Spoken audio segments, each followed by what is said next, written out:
ஸ்ரீலங்காவை நாங்கள் வந்து வட்டக்காய் பொரியல் செய்கிறதுக்காக எனக்கு வச்சுருக்கேன். மற்ற இன்ஸ்டெல்லாம் அதில் வந்து வட்டக்காய் சின்ன நறுக்கி எடுத்துட்டு கருவேப்பிலை, வெங்காயம், வெள்ளைப்பூடு, கருவேப்பிலை, பச்சை கொச்சிக்காய்னா இந்தியாவில் நீங்கள் எப்படி சொல்லணும்னு எனக்கு தெரியாது. ஆனால் ஸ்ரீலங்காவில் நாங்கள் பச்சை கொச்சிக்காய் தான் சொல்லுவோம். அதெல்லாம் அதுக்கப்புறம் தேவையான அளவு தேங்காய் பூ எல்லாம் சேர்த்து நாங்கள் வந்து வட்டக்காய் பொரியல் மாதிரி செய்வோம். அது வந்து நாங்கள் எண்ணெயிலே தான் வேக வைப்போம்.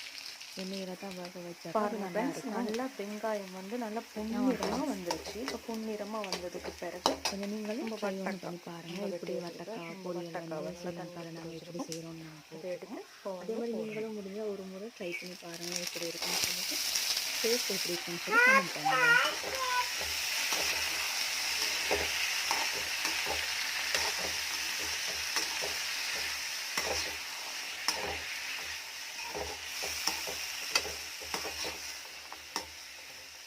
நல்லா கிளறி விட்டுட்டு அதுக்கப்புறம் தேங்காய் பூ நம்ம துருவி வச்சு தேங்காய் பூ நடுவும் சிறிதளவு இதில் போடணும்.